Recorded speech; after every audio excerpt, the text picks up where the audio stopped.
বিশ্বের যে কোনো প্রান্তে আইফোন নামটা শুনলেই চোখের সামনে ভেসে ওঠে আভিজাত্য আর প্রযুক্তির এক নিখুঁত মেলবন্ধন। প্রতি বছর সেপ্টেম্বরে অ্যাপল যখন তাদের নতুন মডেল ঘোষণা করে তখন টেক দুনিয়ায় রীতিমতো উৎসব শুরু হয়ে যায়। এবারের মূল আকর্ষণ iPhone 17 Pro Max Orange Titanium edition. কিন্তু কখনো কি ভেবেছেন আমাদের হাতের মুঠোয় থাকা এই 1.5 লাখ টাকার ডিভাইসটি ফ্যাক্টরির ভেতরেই কীভাবে জন্ম নেয়? চীনের ফক্সকন বা ভারতের টাটা ইলেকট্রনিক্সের বিশাল সমস্ত ফ্যাক্টরিতে সাধারণ মানুষের প্রবেশ প্রায় নিষিদ্ধ। সেখানে রোবট আর মানুষের এক অবিশ্বাস্য যুগলবন্দিতে তৈরি হয় এই মাস্টারপিস। এক প্রান্তে থাকে এবড়ো খেবড়ো টাইটেনিয়ামের ব্লক, আর অন্য প্রান্ত দিয়ে বেরিয়ে আসে চকচকে কমলা রঙের আইফোন। চলুন আজ ঢুকে পড়া যাক সেই কঠোর নিরাপত্তা চাদরে মোড়া ফ্যাক্টরির অন্তর্মহলে। কাঁচামাল সংগ্রহ। আইফোন 17 প্রো ম্যাক্সের যাত্রা শুরু হয় মাটির নিচ থেকে। তবে এর কাঁচামাল সাধারণ কিছু নয়। অ্যাপল এবার ব্যবহার করছে গ্রেড 5 টাইটেনিয়াম, যা সাধারণত মঙ্গল গ্রহের রোভার বা যুদ্ধবিমান তৈরিতে ব্যবহার করা হয়। এই ধাতুটি স্টিলের চাইতে শক্ত, অথচ ওজনে অ্যালুমিনিয়ামের থেকে হালকা। বিশ্বের বিভিন্ন খনি থেকে উচ্চমানের টাইটেনিয়ামের আকরি সংগ্রহ করা হয়। সবপ্রথমে এটা মেটাল রিফাইনারিতে পাঠানো হয়। সেখানে প্রচণ্ড তাপে গলিয়ে এগুলোকে বড় বড় টাইটেনিয়াম রড বা ব্লকে পরিণত করা হয়। ফ্যাক্টরি গেটে যখন এই ট্রাকগুলো এসে দাঁড়ায় তখন বোঝার উপায় নেই যে এগুলো কিছুদিন পর বিশ্বের সবচেয়ে দামি ফোনে পরিণত হবে। ফ্যাক্টরির প্রথম ধাপে এই টাইটেনিয়ামের রডগুলোকে পাঠানো হয় সিএনসি মেশিন ইউনিটের কাছে, যেখানে কম্পিউটার নিয়ন্ত্রিত ড্রিল মেশিনগুলো কাজ করে। টাইটেনিয়াম অত্যন্ত শক্ত ধাতু, তাই একে কাটা বা শেপ দেওয়া খুবই কঠিন। মেশিনগুলো টাইটেনিয়ামের নিরেট ব্লকগুলো কেটে ফোনের ফ্রেম বা চ্যাচিস তৈরি করে। এই প্রক্রিয়াটি এতটাই নিখুঁত হয় যে একটা চুলও এদিক ওদিক হবার সুযোগ নেই। কাটার সময় প্রচণ্ড তাপ উৎপন্ন হয়, তাই অনবরত কুল্যান্ট লিকুইড স্প্রে করা হয়। সিএনসি থেকে বেরিয়ে আসার পর ফ্রেমটি খসখসে থাকে। এরপর রোবোটিক আর্ম বা যান্ত্রিক হাতগুলো ফ্রেমটিকে তুলে নেয় এবং পলিশিং ইউনিটে পাঠায়। সেখানে ন্যানো টেকনোলজি স্যান্ড ব্লাস্টিং ব্যবহার করে ফ্রেমটিকে আয়নার মতন মসৃণ করা হয়। আইফোন 17-এর বিশেষত্ব হলো এর নতুন অরেঞ্জ টাইটেনিয়াম কালার। কিন্তু টাইটেনিয়ামের সাধারণ স্প্রে পেইন্ট ব্যবহার করা যায় না, কারণ তা উঠে যাবে। অ্যাপল এখানে ব্যবহার করে ফিজিক্যাল ভ্যাপার ডিপোজিশন বা পিভিডি কোটিং প্রযুক্তি। পলিশ করা ফ্রেমগুলো একটা বিশাল ভ্যাকুয়াম চেম্বারে বা বায়ুশূন্য ঘরে ঝোলানো হয়। সেখানে নির্দিষ্ট গ্যাস এবং বৈদ্যুতিক চার্জ প্রবাহ করা হয়। এই প্রক্রিয়ায় রঙের কণাগুলো বাষ্প হয়ে টাইটেনিয়ামের অণুর সাথে রাসায়নিকভাবে মিশে যায়। এটি কোনো আলগা প্রলেপ নয়, বরং মেটালের অংশ হয়ে যায়। প্রায় 12 থেকে 14 ঘন্টা চেম্বারে থাকার পর ধূসর মেটালটি ধীরে ধীরে একটা জাদুকরী সানসেট অরেঞ্জ বা কমলা রঙে ধারণ করে। এই রঙটি এতটাই টেকসই যে চাবি বা কয়েন দিয়ে ঘষলেও সহজে দাগ পড়বে না। Processing unit. ফ্যাক্টরির অন্য একটা অংশে থাকে ক্লিনিং রুম।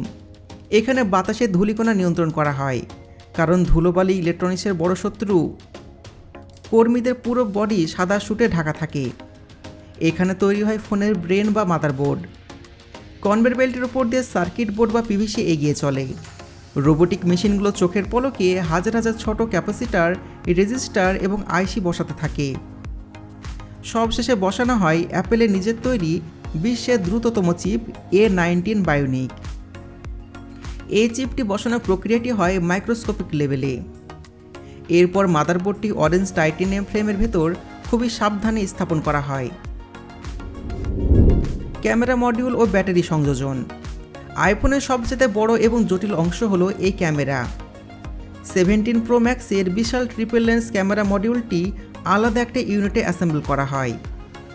ক্লিন রুমের ভেতরে দক্ষ কর্মীরা এবং রোবট মিলে লেন্স, সেন্সর এবং স্টেবিলাইজার বসায়।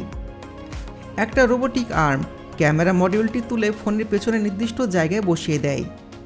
এরপর লাগানো হয় শক্তিশালী ব্যাটারি। অ্যাপল এখানে বিশেষ ধরনের আঠা বা অ্যাডিসিভ স্ট্রি ব্যবহার করে, যাতে ভবিষ্যতে ব্যাটারি বদলানো সহজ হয়ে যায়। ব্যাটারি লাগানোর পর ফোনের ভেতরে থাকা অসংখ্য রিবন কেবল বা তারগুলো কানেক্ট করা হয়। এই কাজটি কিন্তু অত্যন্ত সূক্ষ্ম, সামান্য ভুল হলে ফোনটি আর চালু হবে না। Display assemble and waterproofing. ফোনের সমস্ত পার্ট বসানো শেষ হলে লাস্টে আসে ডিসপ্লে লাগানোর পালা। আইফোনের ডিসপ্লে বা সিরামিক সিল গ্লাসটি বিশেষ শক্তিশালী।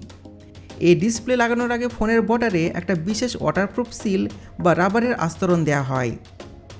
রোবট ডিসপ্লেটিকে ফ্রেমের উপর নিখুঁত মাপে বসিয়ে দেয় এবং প্রচণ্ড চাপ বা প্রেসার প্রয়োগ করে।